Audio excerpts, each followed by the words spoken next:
jaaliyada haweenka gobolka Awdal ee degan dalka boqortooyada Ingiriiska ayaa qaadan lacageed oo dhan $350 soo gaarsiisay gudoomiyaha golaha deegaanka ee degmada Seylac Xuseen Iidla Barkadle guddoonsiinta deeqdan oo ka dhacday gudaha magaalada Boorama oo gudoomiyaha degmada Seylac socdaal shaqo ku jooga waxa guddoonsiyay Caasha Cabdilaahi Kaluule oo ay soo wakiisheen jaaliyada haweenka ee gobolada Awdal iyo Seylac ee degan dalka Ingiriiska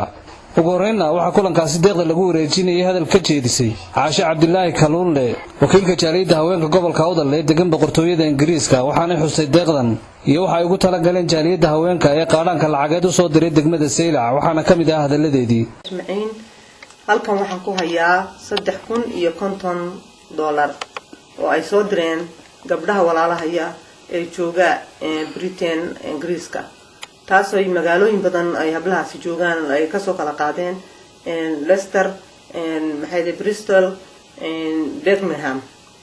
iyo London intaas baa laga soo qaaday 3,000 walaal way yar raagto bil baan haynay bishaana walaalkan Xuseen ayaa hawl qaran ku jiray shaqo qaran buu ku jiray maanta fursad u helay waanaga imika ka gaarsiinay ee u diibayna walaal Xuseen waa diga guddoon 350 ay walaaleen soo diibeen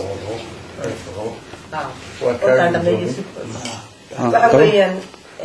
hablihii soo diray ay Safiya Cali Kariir ay ugu horeyso waxaan leeyahay gabdhahaasi wax weyn baad tarteen wax weyn baad qabateen markii aan baahiyay ku soo marnay waxa isaguna deeqdan ka mahad celiyay gudoomiyaha golaha deegaanka ee degmada Seylac Xuseen Iidla Barkadle taasi oo ku tilmaamay haweenkaasi deeqda ay soo gaarsiiyeen in ay tahay mid ay aad ugu baahnaayeen waqtigan dhinaca waxbarashada oo ay kaga qaban doonaan dhismaha dugsiyo ku dayacan gudaha magaalada Seylac gabdhaheena jooga UK in badan isku taxalujiyay inay ka qayb qaataan dib u dhiska degmadeena Seylac iyagoo horeyna u indheeyay dhibta saaran siiba iskuulada oo ah bayska nolosha bini'aadanka waxbarashadu ay tahay waan ku faraxsanahay waxaan ogahay sida aad jeceshihiin inaad degmadeena u soo dhistaan inay tahay mid inagu weyn oo aad ka xanuunsanaysaan wixii aad ku aragteen siiba xagga waxbarashada dugsiga ka muuqatay hoose dhexe Seylac hadduu alla yiraaho waana gudoomay waana ku fulin doonaa wixii aad soo codsateen kamineeyadii barkadii biyaha iyo waliba intii kale aan ka gaari karo haday meelaha qaarkood ay noqoto talbiiso iyadoo horeyna gabdho kale u soo direen Holland jooga $780 oo ka gudoomay ay soo dhigteen gabadha la yiraahdo Caasha Mama Malyon Bagaale iyadoo waan hayaa